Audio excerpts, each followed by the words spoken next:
يسرنا ويسعدنا أن نرحب بضيف البرنامج فضيلة الدكتور حسن سلمان. أهلا وسهلا. مرحبا، أهلا وسهلا، مرحبا بكم المشاهدين.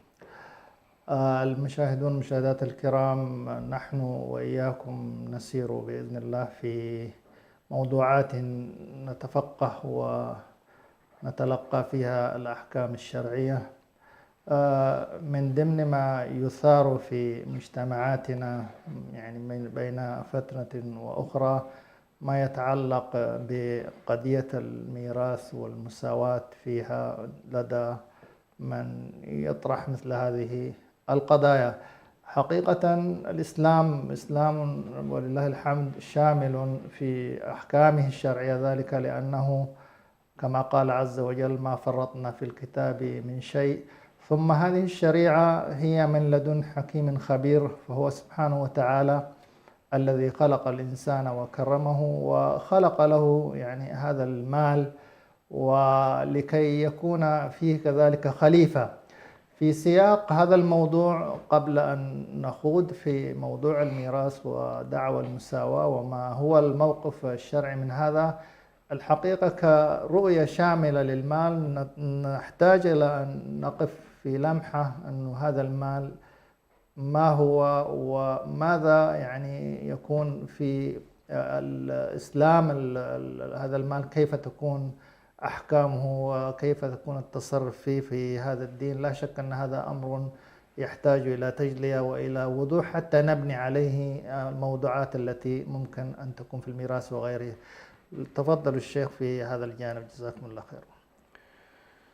بسم الله الرحمن الرحيم، الحمد لله رب العالمين، والصلاة والسلام على رسول الله الأمين وعلى آله وصحبه أجمعين. نسأل الله سبحانه وتعالى أن يلهمنا الإيمان الذي يورث اليقين ويورث الطمأنينة ويورث العدل والثقة بالله سبحانه وتعالى وبدينه. لا شك أن مناقشة القضايا الفرعية التفصيلية دون الإدراك بكلياتها وقواعدها الكبرى، ودون كذلك معرفة وإلمام بفلسفة الإسلام في كليته، كيف ننظر إلى الإسلام كإسلام، هو نوع من التوهان ونوع من المناقشات التفصيلية التي لا يمكن أن يصل الناس فيها إلى حل. وبالتالي كما تفضلت لا بد أن نعطي إن شاء الله لوحة عامة أو نبذة عامة حول أن هذا الدين، دين الله سبحانه وتعالى الذي نعرفه بالإسلام، هو يتصف بالشمول والعموم، ويتسم كذلك بالكمال في تناوله لموضوعات هذا الإنسان، وبالتالي هو يرتكز على تصورات عقدية وإيمانية، منها الإيمان بالله تبارك وتعالى، وأن الله سبحانه وتعالى خالق هذا الوجود، وأن الله عز وجل خلق هذا الإنسان ليكون مستخلف في الأرض. وفكرة التشريعات مبنية أصلا على العقائد، يعني لا يمكن أنت أن تناقش قضايا التشريعات إذا لم تكن قد ناقشت قضايا العقائد، لأن الله سبحانه وتعالى هو الذي شرع التشريع، وبالتالي لا بد ابتداء أن تكون عندك تصور عن الإله، تصور عن الوجود، تصور عن مآلات هذا الوجود. فالذي يعزل نفسه عن هذا ويناقش التفاصيل الفرعية فإنه يدخل بالناس في متاهات كبيرة جدا. هذه نقطة لا بد من الالتفات إليها. الأمر الثاني، موضوع الميراث أو التركة هي جزء من فلسفة الإسلام في أمرين أساسيين. الفلسفة الأولى فلسفة في النظام الاجتماعي، كيف ينظر الإسلام إلى بنية النظام الاجتماعي من حيث الحقوق والواجبات. فإذا لم يتصور الإنسان رؤية الإسلام في الحقوق والواجبات كجانب اجتماعي، لن يستطيع أن يتصور قسمة الأموال. فمثلا ما هي الالتزامات في الحياة الدنيا؟ ما هي الالتزامات التي يقوم بها الرجل وما هي الالتزامات التي تقوم بها المرأة؟ هل هنالك أعباء زائدة على الرجل من ناحية مالية أم ليست هنالك أعباء زائدة على الرجل من ناحية مالية؟ هل هنالك رؤية القوامة في الإسلام، بمعنى أن يكون الرجل هو قيم على أمر النساء والإناث بحيث عليه مسؤوليات، عندما نتكلم عن القوامة معناه عليه مسؤوليات مالية، أم ليست عليه مسؤوليات مالية؟ النقطة الثالثة أيضا لابد أن نتصور بأن المال، ونحن نتكلم عن الشريعة، هو مال الله قبل أن يكون مال الإنسان. والله سبحانه وتعالى سخر لنا كل ما في هذا الوجود بما فيه ومن فيه، سخر الله لنا ذلك، ثم قال: وأنفقوا مما لله الذي جعلكم مستخلفين فيه. وأنفقوا مما جعلكم مستخلفين. هذا المال الذي استخلفك الله فيه نعم. يجب أن تتعامل فيه وفق شريعة الله. دي من المسائل أيضا التي مهمة جدا في مسألة التصورات. النقطة الثالثة اللي هو موضوع الميراث، لما نأتي الآن إلى فكرة الميراث أيضا لها علاقة بما نسميه بتفكيك وتفتيت الثروات في التصور الإسلامي من ناحية مالية. فالرأسمالية مثلا تقوم على تكديس الأموال، وكلما تكدست الأموال تحققت الرأسمالية. الإسلام لا يؤمن بذلك. الإسلام يميل إلى فكرة التفتيت وأن يصل المال إلى أكبر قدر من الناس. فنحن عندما نتكلم عن الميراث لابد أن نتصور هذا الجانب. النقطة الرابعة أو الخامسة أيضا لابد من أن ندرك أن منظومة الحقوق لم يتركها الله تبارك وتعالى لأحد من الخلق. يعني الحقوق قسمها الله سبحانه. لماذا؟ لأننا إذا تركنا منظومة الحقوق يتصارع فيها الناس فإن ذلك محقق الفساد في الأرض. لماذا؟ لأن هنالك الأقوياء، هنالك رجال المال، هنالك رجال السلطة العسكرية، هنالك رجال الوجاهات، وهنالك المستضعفين في الأرض. فإذا لم نتصور بأن والله هذه المسألة تصورها الصحيح بحيث والله الناس يتصارعون في التشريعات في البرلمان ليقرروا قضايا الحقوق، فببساطة شديدة جدا تقوم مجموعة عندها رأس مال تعبئ الإعلام، تعبئ الرأي العام، توصل ناسها إلى البرلمان، ثم البرلمان يتحكم فيه رؤوس الأموال فيشرعون ما هو في مصلحتهم. الله تبارك وتعالى ما جعل هذه المسائل من حق البشر، فهو الذي قسم الحقوق. وإنما تكلم عن الحقوق قضايا الميراث من قضايا إيه؟ من قضايا الحقوق. النقطة الأخيرة أيضا في هذه المقدمة هو أن لا نتصور أن منطق المساواة هو منطق عادل. الله تبارك وتعالى يستخدم كلمة العدل، وتأتي المساواة سبحان الله ضمن مفهوم العدل ولا منفصل عنه. يعني من معاني العدل المساواة، من معاني العدل المساواة. لكن المساواة التي يتحدث عنها هؤلاء هي أحيانا مساواة بين مفترقين، والشريعة تنادي وتطالب بأن والله تساوي بين المتفقين وتفرق بين المختلفين. لاحظت؟ فإذا كان والله في شخصين مختلفين المساواة بينهم ظلم أيا كان نوع الاختلاف. قد يكون اختلافا حتى فيما يتعلق بطبيعة الخلق، أن هذه امرأة وهذه في أنواع هذه طبيعته مختلفة عن طبيعة هذا، فقد يكون يبنى على ذلك نوع من أنواع الاختلاف في التكاليف. إذن نحن مع العدل الذي يوصل صاحب كل حق، يصل بالناس إلى الحقوق المشروعة لهم، فيكون هنالك مساواة بين المتماثلات وهنالك اختلاف بين المختلفات والمفترقات. بهذه الصورة نستطيع على كل إن شاء الله أن نتصور ما نريد أن نتكلم عنه من موضوع الميراث. بارك الله فيكم فضيلة الدكتور على هذا الاستهلال وعلى هذا التقعيد للموضوع الذي نحن بصدده، ونسير على هذا المنوال أيضا حتى إن شاء الله تعالى ينجلي قضية الأحكام التفصيلية. فلعلنا نقف معكم يعني على جملة من القواعد الحاكمة لموضوع الميراث في الإسلام. جميل. أولا لا بد أن نقول بأن موضوع الميراث أو موضوع التركة أو ما يسمى بعلم الفروض أو الفرائض هي كل ما يتعلق بمال الإنسان من مال تركه، أيا كان هذا المال، عقارات، منقولات، غيرها، على كل ما له من تركة، أي ما تركه الإنسان مما له قيمة. جميل. كل ما له قيمة ومثمن وله على كل وضعية معينة سواء كان عقارات أو منقولات كما ذكرت، هذه الأشياء تسمى بعد موته تسمى بإيه؟ بالميراث. نعم. هذا الذي نسميه الميراث. جميل. أول قاعدة في موضوع المواريث هو أن القاعدة الأولى الحقوق التي ينبغي أن تخرج ما قبل التوزيع. جميل. في أشياء قبل أن نبدأ في توزيع التركة لا بد من الالتفات إليها، وهي 3 أشياء. الجزئية الأولى هو أن نخرج للإنسان ما يتجهز به من كفنه وترتيباته ونقل السيارة، وإذا في أي حاجة، حتى لو في ناس والله في قبر نؤجره، كل الآن ما موجود برضو، بعض الناس يستأجرون مقابر، مش كده؟ نعم. كل ما يتعلق بتكاليف دفن هذا الإنسان والقيام بواجبه إلى أن يصل مكانه في القبر، هذه كلها تعتبر الحق الأول الذي يخرج من المال. تمام. الحق الثاني الذي لا بد أيضا أن يلتفت إليه، هل له ديون أم ليست له ديون؟ نعم. فقبل أن نوزع الميراث لا بد أن نخرج أي دين لأي شخص. تمام. طيب ده الثاني. الثالث إذا كان وصى وصية من الوصايا، مثلا قال والله أنا الجهة الفلانية تعطوها من مالي كذا، الوصية. إذا عندنا التجهيز وعندنا الديون وعندنا إيه؟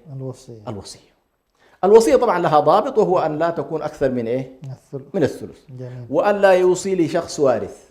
يعني الوصية إذا كان متعلقة بشخص وارث لا وصية لشنو؟ لوارث. لكن من غير أهل الميراث. طيب بقي خلاص بعد كده طلعنا الوصية، طلعنا التجهيز، طلعنا كذلك الديون، يبقى ما بقي منها هو الذي نسميه الآن يوزع بين الناس في شكل ميراث. يوزع بعد ذلك في شكل إيه؟ شكل ميراث. أيضا لابد من قاعدة ثانية. نعم. وهو قاعدة شروط الميراث. نعم. يعني الميراث لا بد له من شنو؟ من شروط. الشرط الأول أن نتأكد من أن الشخص الذي نريد أن نرث نوزع أمواله أنه مات. مش كده؟ نعم. لا بد من التأكيد، وأن يكون فعلا الناس متأكدة، لأنه أحيانا يكون الشخص والله مشكوك هل توفي أو لم يتوفى. كثيرا ما يحصل أحيانا في الاختفاء، في الحروب، في غيرها. فإذا لم نتأكد أن الشخص قد تم تأكد من وفاته لا نتحرك في موضوع الميراث. جميل. النقطة الثانية أن نتأكد من أن الذين سيرثوا أحياء أيضا. أي نعم. لابد أن نتأكد. النقطة الثالثة اللي هو العلم بالسبب المؤدي إلى الميراث. يعني هل هذا الشخص سبب ميراثه مصاهرة، أم سبب ميراثه نسب، أم سبب ميراثه ولاء. نعم. كما سيأتي. المهم لا بد أن يكون نعرف ما الذي يفضي بالشخص إلى أن يكون وارثا. هذه ثلاثة أشياء لا بد أن نتأكد منها، اللي يسموها شروط إيه؟ شروط الميراث. جميل. هنالك ما يسمى أيضا، هو تكملة عموما لموضوع الشروط، اللي هو أركان الميراث. نعم. أركان الميراث ثلاثة أيضا، اللي هو المورث وهو الذي الميت، والوارث هم الأحياء الذين يدلون بسبب معين إلى الميراث، والموروث هو المال. أحيانا قد يكون عندنا مورث، عندنا ميت وعندنا ورثة، لكن ليس عندنا ما يرثه هؤلاء. شخص خلاص ما عنده شيء، مش كده؟ فإذا لم يكن الركن الثالث موجود لا معنى للميراث. نعم. مش كده؟ لا معنى للميراث. تمام. وأحيانا يكون عندنا المتوفى وعندنا الموروث وليس عنده ورثة. سبحان الله. صح؟ يمكن أيضا. هنا أيضا لها طريقة. فعلى كل هذه أيضا من الأشياء التي لا بد من الالتفات إليها. النقطة الثالثة، ما هي الأسباب التي يرث بها، أو الأسباب التي توجب الإرث؟ نعم. الأسباب لا تخرج عن ثلاثة. حاليا في واقعنا هي 2، لكن كان في التاريخ الإسلامي 3. السبب الأول أن تكون هنالك حالة مصاهرة، اللي هو النكاح. زوج والزوجة، هذا النسب، وهذه الحالة الأوسع، سواء كانوا أصولا أو فروعا أو حواشي. نعم. هذا سبب من الأسباب. الثالث هو الولاء. الولاء كان في التاريخ الإسلامي، اللي هو ظاهرة الرق موجودة. فعندما يحرر الشخص عبده يكون له من باب الفضل أن يكون له الولاء. فإذا توفي هذا الرقيق فإن من أعتقه له إيه؟ له حق الميراث إن لم يكن له وارث. وضحت الصورة؟ نعم. وهذه من باب إن والله الإحسان لمن أحسن. يا سلام. الإحسان لمن أحسن. القاعدة الرابعة هي قاعدة الموانع. نعم. لأن هذه الأمور أيها الإخوة والأخوات تساعد الناس على الأقل يتصوروا كيف يتعامل الإسلام مع هذه الحالة، لأنه أحيانا يلهينا بعض البسطاء بقضية المساواة وما المساواة، ويجهل حقيقة القواعد الضابطة لموضوع شنو؟ لموضوع الميراث. عندنا القاعدة ما أدري الثالثة أو الرابعة. نعم. اللي هو هل هنالك شيء نسميه موانع الإرث؟ رابعة. نعم. موانع الإرث، يعني هل هنالك ما يمنع من الإرث؟ نعم، هنالك ما يمنع من الإرث، وهي 3 أشياء. تمام. اختلاف الدين، فلا توارث بين ملتين. تمام. حتى لو كان أبو ولده أحدهما مسلم والثاني غير مسلم لا توارث بينهم. تمام. على ما هو معروف الآن. النقطة الثانية القتل، بمعنى القاتل إن كان بينه وبين المقتول الصلة بتاعت ميراث فقد حرم نفسه بإيه؟ بالقتل. وذلك حتى لا يكون هنالك دوافع لأن الشخص يقتل من له معه ميراث لينال ميراث. يقصد المال. القاعدة عندنا أن الشخص من تعجل الشيء قبل أوانه عوقب بإيه؟ بحرمانه. جميل. فالشخص الذي ربما قتل نرجح أنه والله قد تكون هذا على كل قد تكون من ضمن سد الذرائع، هو قد لا يقتله للميراث، لكن متى ما قتل فقد أبطل إيه؟ أبطل حقه في الميراث أو مانع من المواريث. إذا عندنا اختلاف الدين، وعندنا موضوع إيش قلنا؟ قلنا اختلاف الدين والقتل. والثالث الرق. نعم. فالرقيق لا يرث سيده. الرقيق حتى لو لا يرث إيه؟ لا يرث سيده، لأنه هو نفسه مال. حسب سيكون من ضمن نعم. القاعدة أيضا الرابعة في المواريث دائما عندنا ما يعرف بالحجب. المواريث عندنا ما يعرف بإيه؟ بالحجب. وهذا على كل تفصيل قد يكون طويلا، لكن في نقطة أخيرة أختم بها موضوع القواعد، وهو اللي هي القاعدة الرابعة، وممكن نأتي للقاعدة الخامسة. فيما سبق المتبنى، عفوا دكتور، وضعيته كيف؟ إيش؟ المتبنى. لا، المتبنى ليس من الورثة. جميل. التبني لا يوجب إرثا. التبني ليس إرث ولا هو من ضمن الولاء. ليس قد يشتبه بالولاء وكذا. لا ليس كذلك. ليس جميل. أحسنتم. الولاء له علاقة بالرقيق المحرر. نعم. أيوه. أما هذا الذي أنت تبنيته، وإن كان التبني معروف عندنا، التبني بالمعنى الجاهلي ليس موجود، لكن قد يكون شخص كفل شخصا. نعم. ورباه ونسبه على كل دون أن ينسبه إلى نفسه ويعده من أبنائه، لأن لا يجوز له ذلك.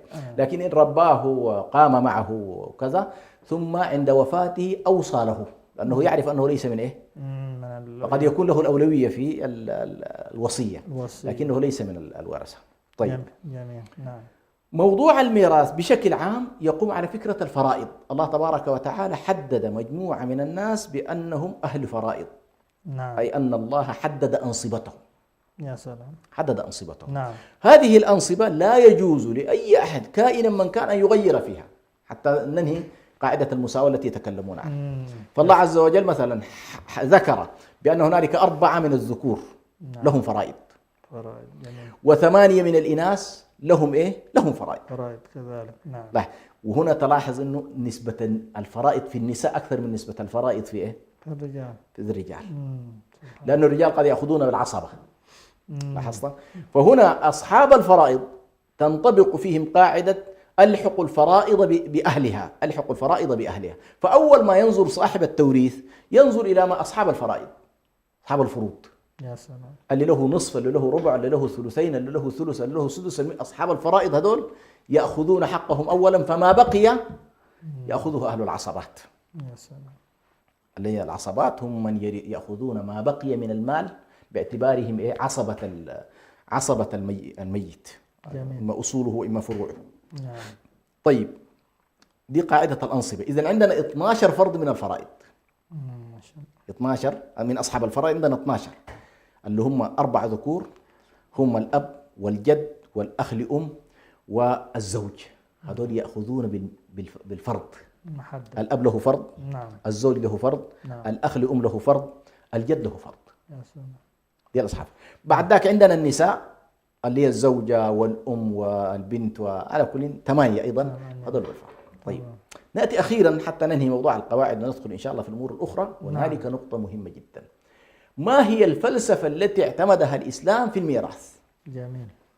نعم. لأنه كثير من الناس يتوهون في متاهات لا علاقة لها بفلسفة الإسلام في الميراث، فيتصوروا بأنه والله مثلا إنه المسألة مبنية على الذكورة والأنوثة، قد تكون موجودة، لكن خلينا نقول بشكل أساسي الإسلام اعتمد 3 قواعد أساسية في موضوع الميراث. يا سلام. تمام. 3 قواعد. القاعدة الأولى درجة القرابة. نعم. درجة القرابة إذا كانت امرأة أقرب من رجل فمقدمة عليه بحكم الدرجة. تمام. لاحظت؟ فالقصة هنا الآن ليست ذكورة وأنوثة، هنا درجة إيه؟ القرابة. درجة القرابة. هل أنت من الدرجة الأولى أم الدرجة الثانية أم الدرجة الثالثة؟ مش كده؟ نعم. فإن كان الشخص من أصحاب الدرجة الأولى فهو مقدم، أنثى أو ذكر. يا سلام. جميل. وضحت الصورة؟ نعم. يعني هنا ليست القضية، قد يكون في ذكر وأنثى هم الورثة، ولكن الأنثى مقدمة في الدرجة على إيه؟ على الذكر، فترتفع درجتها في الميراث. مم. ليس كما يتصورون انه والله دائما الرجل ايه هو قدم. اللي يحوز. وحآتي ان شاء الله الى 34 حالة عموما الحالات في الميراث. معروف انه المرأة ليست كالقاعدة الضابطة فيها للذكر مثل حظ الأنثيين، ليست كذلك. سبحان الله. ليست كذا كما يتصورون على سنأتي إن شاء الله. لكن القاعدة الأولى اعتمد الإسلام في التقسيم درجة القرابة. ممتاز. طيب. القاعدة الثانية في التقسيم اعتمد الإسلام موقع الجيل من الأجيال. فدائما الإسلام ينظر إلى الجيل الصاعد، نعم، إن صح التعبير، وإلى الجيل المودع. فتجد أنه دائما الأبناء باعتبارهم الآن جيل مقدم على الحياة، والآباء باعتبارهم جيل غالبا مقدمين على إيه؟ على الآخرة، مش كده؟ هذا الوضع الطبيعي. فالجيل الصاعد اعتمده في أنه يأخذ أكثر من الجيل إيه؟ نعم، الجيل الذي هو أكبر يعني. أكبر منه. لاحظ ليه؟ لأنه هذا أمامه حياة، أمامه مستقبل، أمامه تكاليف ودراسة وتعليم وزواج وكذا، وذاك لا، أخذ في حظ، أخذ كما يقولون نصيبه من الحياة. نعم. فإنما يأتي في الميراث مثلا الولد والأب، حتلقى الولد سيأخذ أكثر. يا سلام. لاحظ الولد ليش والله إيش الحاصل الآن؟ هي فيها درجة لكن فيها جانب آخر، إنه هذا الولد من ولد صغير مقبل على الحياة، والأب كما يقولون أكبر. نعم. وبالتالي تكاليف الحياة على هذا الذي يقبل على الحياة أكبر. جميل. النقطة الثالثة اللي هي الأولى قلنا درجة القرابة، النقطة الثانية الجيل الوارث، الدرجة الثالثة الأعباء المالية التي تقع على الشخص. نعم. وهنا طبعا للأسف الشديد كثير من الناس لم يدركوا ما ذكرته أنا في البداية، اللي هو ماذا اعتمد الإسلام في رؤيته للنظام الاجتماعي. نعم. اعتمد النظام الاجتماعي في الإسلام والاقتصادي أن الرجال يقومون بالشأن المالي. وبالتالي لما أنت تريد أن تناقش قضية الميراث بمعزل عن رؤيتك للنظام الاقتصادي في الإسلام والنظام الاجتماعي في الإسلام، هنا تكون دخلت في متاهة ليست لها. وبالتالي هؤلاء الذين يطالبون بالمساواة مباشرة ألقوا كل النظام الاجتماعي والاقتصادي في الإسلام. وضحت الصورة؟ نعم. يعني مثلا حتى نكون أكثر وضوحا، الآن من الأشياء المعروفة أن الرجال عليهم إيه؟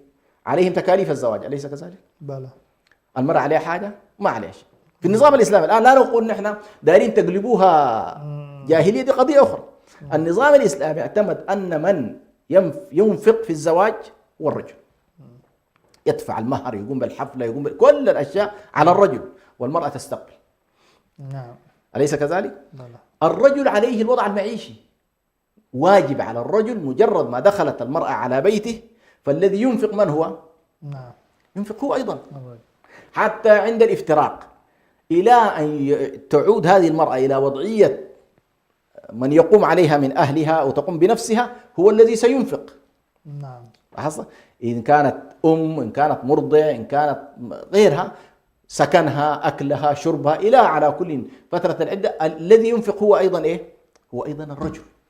يا سلام. فإذا لا بد أن حتى لو افترضنا هنا، عشان ما يتصور الناس بأنه لا القصة لا علاقة بالزوجية، هنا لا حتى عندما يكون الأب والأولاد،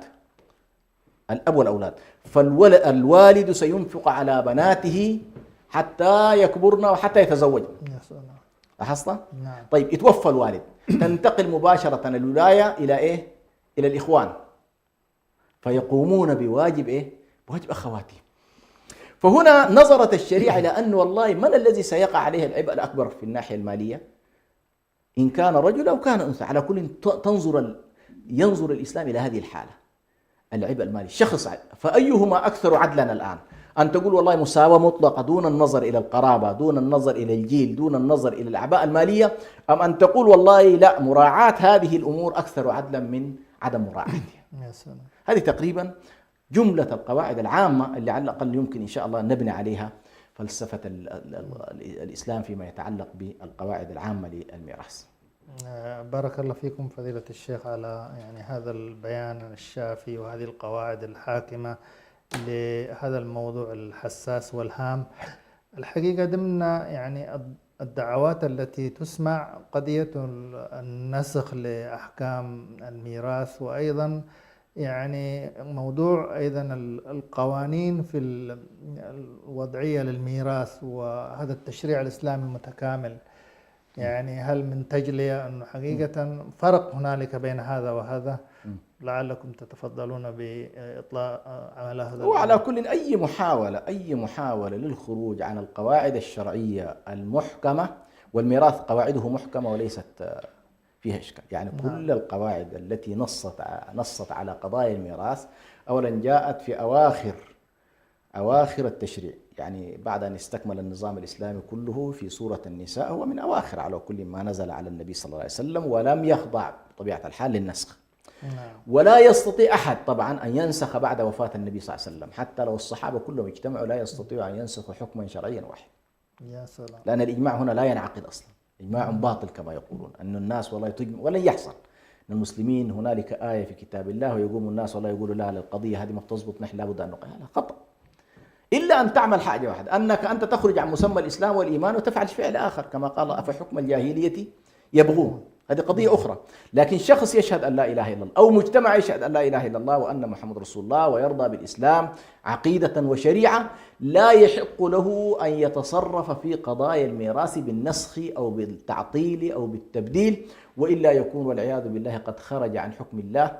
والله سبحانه وتعالى يقول من لم يحكم ما أنزل الله فأولئك هم الكافرون، أولئك هم الظالمون، أولئك هم الفاسقون. فالحديث عن أنه والله يمكن أن ننسخ أو أن نبطل دعوة التجديد أو أن نعدل أو أن نجدد، هذه كلها قضايا لا على، وفي حقيقة الأمر هي إبطال لنظام متكامل للعلم، حتى لا يتصور الناس أنه بس لا، القضية لها علاقة. وسنأتي إن شاء الله ربما يكون في أسئلتك اللي هو والله المساحة قدر شنو أصلا التي يتكلمون عنها. هذه التي يتكلمون نريد أن نساوي، يعني لو جينا نحن أبطلنا فكرة أنه والله المساواة ستكون ضد المرأة مثلا، مساواة تكون التي يتكلمون ضد المرأة، وهذه سنبينها بالتفصيل. كل ما يقولونه عن مساواة هو محاولة لإبطال 4 حالات فقط في مقابل 30 حالة أخرى. يعني عندنا يعني بعض العلماء جزاهم الله خير أحصوا 34، وطبعا موضوع أكبر، لكن أحصوا 34 حالة. فوجدوا أنه 4 حالات فقط المرأة تأخذ أقل من الرجل، وال30 حالة كلها خلاف ذلك. جميل.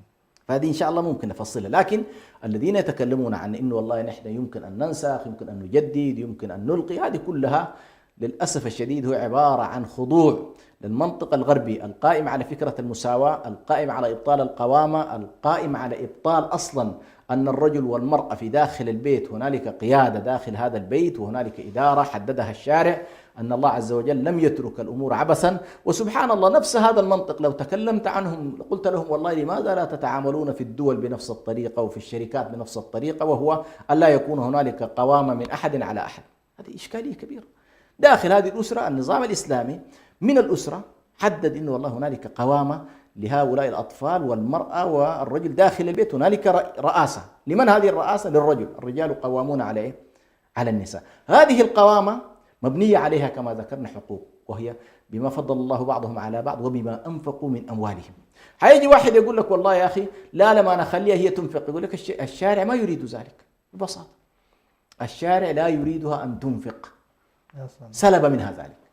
يعني داخل البيت دار تساهمي لحالك، أما الواجب هو على إيه؟ على الزوج. لماذا على الزوج؟ لأن المسؤولية مترتبة على هذا الوضع. المسؤولية مترتبة على هذا الوضع. فكما يقولون في القاعدة الغرم بالغنم، بما أنه ينفق وبما أنه يعطي وبما أنه يبذل فإن له حق الطاعة داخل هذا البيت. جميل.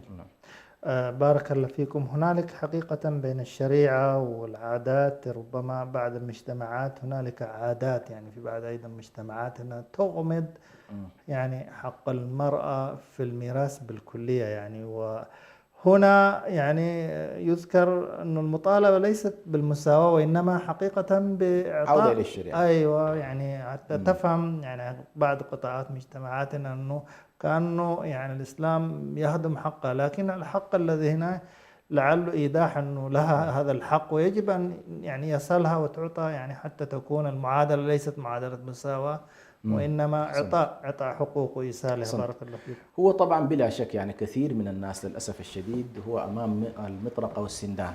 نعم. أمام واقع فيه عادات، فيه تقاليد خارج عن الشريعة، سبحان الله. خارج عن الشريعة، وأمام جهل من هذا الإنسان الذي يتصور بأن هذا الواقع صنعته الشريعة أصلا.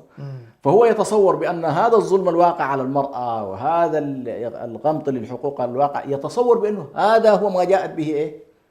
فيقوم طوالي يقول والله نحن نلقي هذه الأمور ونذهب لكن كما إلى المساواة، لكن كما تفضلت ما هو ظلم واقع على المرأة يرفع عندنا بحكم الشريعة، وهو أن نطالب الرجال أو أن نطالب المجتمع الذي يظلم المرأة، أن نطالب المجتمع بأن يعطي هذه المرأة إيه؟ حقها. ولا توجد شريعة قبل محمد عليه الصلاة والسلام تكاد حررت المرأة كما حررها الإسلام. يا سلام. يعني قبل 1400 سنة كل التشريعات التي جاء بها الإسلام انظر إليها وانظر إلى ما وصل إليه الآن النظام الغربي قبل 50 سنة 60 سنة كذا، يعني إلى قبل 100 سنة في أوروبا كانت في بعض الفلسفات تناقش هل المرأة كائن حي؟ هل هي إنسان أصلا أو ليست إنسان؟ هل هي من عالم الجن والشياطين أم هي من عالم البشر؟ كان هذا النقاش كان يدور إلى وقت قريب. مثلا كان والله فكرة أنها تستشار في الشأن السياسي محرم عليها تماما، ما كان متاح في الولايات المتحدة الأمريكية. فإذا أنت أمام إشكالات كبيرة جدا فيما يتعلق بمعرفة الإسلام وأحكامه. كيف نظر الإسلام إلى المرأة؟ الإسلام كلف المرأة كما كلف الرجل، مؤمنون والمؤمنات، أنت تعرف الآية المسلمين والمسلمات والمؤمنين والمؤمنات إلى أن قال والذاكرين والذاكرات، 10 أوصاف كلها جعلها الله تبارك وتعالى. المرأة مشاركة في الذكر، مشاركة في الصلاة، مشاركة في الزكاة، مشاركة كل ما كلف به الرجل إلا ما له علاقة بالتكليف البدني التي لا تطيقه المرأة مثل الجهاد، لم يجعله الله عليها واجبا، لكن لم يمنعها كذلك من أن تشارك، لاحظت؟ لكنه لم يوجب عليها لأن هنا الطبيعة الجسدية للمرأة قد لا تسمح لها بهذا الوضع. فعلى كل نحن كما تفضلت مثلا الآن في مجتمعاتنا، حتى ندخل شوية في المجتمع الأريتري، هنالك بعض الظواهر في المجتمع الأريتري مثلا في المجتمعات الزراعية لا يحاول أن يورث المرأة أرضا. صحيح. مثلا يقول لك والله الأرض للأولاد، مش كده؟ أرض الأولاد. والخوف كله هم طبعا ماشيين في اتجاه انه والله البنت هذه اذا ورثناها ستذهب الاموال الى اهل الزوجه، يعني الزوجه ربما من قبيله اخرى، فالقبيله لا تريد ان تدخل على ارضها فئه اخرى. طبعا هذه كلها فلسفه الاحتكار والانكفاء، الاسلام لا يقوم على ذلك. لابد ان نتصور بان الاسلام لا يقوم على الانكفاء، انه القبيله مثلا عندها ارض تنكفي على ارضها، لا، الاسلام قال لك سيحوا في الارض، سيروا في الارض، لاحظت؟ فما عندنا مشكله، خلي هذا الرجل المتزوج من بناتنا فلترث الزوجة وليذهب المال إذا وزع إلى أولاده، وين المشكلة؟ بقدر ما سيكون هنالك اندماج ما في إشكال، لاحظت؟ فنحن نقول بأن المرأة واحد من اثنين على كل في هذه الأمور حتى نعطي الخيارات التي تؤدي إلى العلاج. إما أن البنت تسترضى بنصيبها في المال فيدفع لها، جميل، نقيم الأرض، نعم، ما في إشكال، دار تورثوها الذكور ولكن تسترضوا أخواتكم، والبنت تكون راضية فتقيم الأرض ونسبتها في هذا التقييم وحصتها مع إخوانها تأخذها مالا. أرادت لا، قالت والله أرض أبوي هذه دايرة كما هي تعطى إذا أصرت. هذه الشريعة. ففكرة إنه والله المرأة مظلومة لا نخرج مباشرة إلى الخروج عن الشريعة، ولكن نقول العدالة هي أن تعود إلى إيه؟ إلى الشريعة، لأن في ذلك الاستقرار وفي ذلك العدل وفي ذلك الحق وفي ذلك الخير. نعم. أحسنت، بارك الله فيكم. حقيقة فضيلة الدكتور لا يخفى يعني مثل هذه الدعاوى في الغالب أنها تنطلق من منظمات وهيئات دولية، وهذه المنظمات أصلا حقيقة بنيتها وتفكيرها قائم على غير المنهج الذي يعني علينا نحن المسلمين أن حقيقة نتبناه. ومن هنا أبواق هذه الجهات حقيقة يجب أن يفهم الجمهور العام أنه نحن ماذا موقفنا كجهات مسلمة كدول مسلمة حيال هذه الدعوات. لا بد أن نكون لنا يعني شخصيتنا التي تعبر عن قوانيننا عن تشريعاتنا، وليس انهزام وطرح ما جرب في الغرب وهم ربما عانوا فيه فيريدوا يعني في مجتمعاتنا أن تنسلخ من قواعدها. كلمة في هذا الاتجاه فضيلة الدكتور. هو طبعا نحن الآن للأسف الشديد أمام نظام عالمي غربي يريد أن يفرض خياراته على الناس، يريد أن يفرض هويته، يريد أن يفرض نظامه التشريعي. نعم. زمان كان فقط والله هي مطالبات عن طريق الإعلام، حديث في المنابر، لكن الآن دخلت هذه الأفكار إلى المنظمات الدولية. نعم. وصارت الأمم المتحدة مثلا تدخل في هذا المجال، مثلا قاعدة اللي هو اتفاقية سيداو، هذه الاتفاقية التي يتكلمون عنها اللي يسمونها اتفاقية التمييز ضد المرأة، مش كده؟ سيداو. نعم. هذه الاتفاقية في حقيقتها لم تراعي بقية التشريعات في الكون، كلها ارتكزت إلى المنظومة الغربية وجعلت مركز الكون هو الغرب، مركز الكون هو أوروبا وأمريكا. باقي الشعوب هذه كلها ثقافاتها غير معتبرة، مع أنهم ينظروا إلى التناقض، مع أنهم يقولون بالتعددية السياسية والتعددية الثقافية، مش كده؟ ويتكلمون عن التعددية، لكنهم اليوم لم يعودوا يؤمنوا بذلك. فذهبوا اليوم من فكرة التعدديات، وصارت فقط التعدديات تفيدهم في حاجة واحدة. لما يريدوا يعملوا مشاكل عند شعوبنا العربية والإسلامية تجي عندهم فكرة التعددية، فيتكلمون عن حماية الأقليات وتستثمر قضايا المرأة للتحريك ضد حكومة معينة وهكذا، لكن لا يؤمنون به. طيب إذا أنت تؤمن أصلا بأنه والله تريد تعددية في العالم، إذن والله اجعل الإسلام يطرح نظامه. نعم. مش كده؟ واجعل الإسلام يعبر عن هويته. جميل. وبقية الاتجاهات أيضا عندنا برضو من المشرق هذا كله، الديانات الشرقية موجودة، الصين وغيرها. فإذا كان والله يعني هذا النظام الذي الآن عن طريق الأمم المتحدة وعن طريق سيداو تحديدا يريد أن ينهوا حالة التمييز التي يسمونها، إلى أن وصل بنا الأمر إلى إيش؟ إلى اللي هو ما عرف أخيرا بقضية المثليين. أدخلوا هذا النظام بناء على أنه كل ذلك في سبيل أنه والله ضد التمييز ضد التمييز. لكن نحن نقول بأن هذه كلها قوانين غربية تعبر عنهم، تعبر عن ثقافتهم، تعبر عن هويتهم، ولكن بالنسبة لنا لا تعبر عنا لا من قريب ولا من بعيد. وبالتالي كما قال الله تبارك وتعالى: أفحكم الجاهلية يبغون. فهي بالنسبة لنا أحكام جاهلية، كل حكم يخالف حكم الله سبحانه وتعالى ويخالف شرعه جل جلاله فإن ذلك من أحكام الجاهلية التي لا بد من الابتعاد عنها. نعم، أحسنتم، بارك الله فيكم. حقيقة المرأة المسلمة يعني، وخاصة من حقيقة وهبت الفقه والفهم، يعني هي ينبغي أن تكون واعية بهذه من ناحية الحقوق، ومن ناحية أيضا قضية المساواة هذه، يعني حتى تضع الأمر في معياره، يعني الحق والصواب، يعني هذا المطلوب. المرأة المسلمة، وأنا أقول تحديدا المرأة الإريترية، لابد أن تتعلم دينها. جميل. وستدرك إذا تعلمت دينها بأن ما أعطتها الشريعة نعم. من تكريم، ومن أن جعلها كما يقول ملكة في بيتها، نعم. ومعززة مكرمة بين أهلها وذويها، ولم يجعلها سلعة تباع في الشركات أو سلعة تعرض في الشركات أو تتعرض لإشكالات ضخمة جدا. وللأسف الشديد هؤلاء الذين ينادون بإخراج المرأة من بيتها ومساواتها بالرجال لا يحرصوا على أن يبرزوا لنا الإحصاءات الحقيقية التي مثلا تتعرض لها المرأة عندما تخرج من بيتها، ما الذي يحصل لها، هل هي فعلا تكرم أم أنها تهان. نعم. هذه واحدة. النقطة الثانية لدعاة المساواة كما ذكرت، أقول بأنه لا بد المرأة تعرف هل والله الشريعة التي جاء بها النبي صلى الله عليه وسلم تعطيها حقوق أكثر أم هؤلاء الذين يطالبون بالمساواة يعطونها حقوق أكثر. هنا أقول الكلام اللي قبل كنت أقول أخرته، 34 حالة. نعم. حالة ميراث، 4 حالات فقط يتفوق فيها الذكر على الأنثى. يا سلام. 4 حالات. باقي كم؟ 30 حالة. نعم. مش كده؟ بوين شاسع.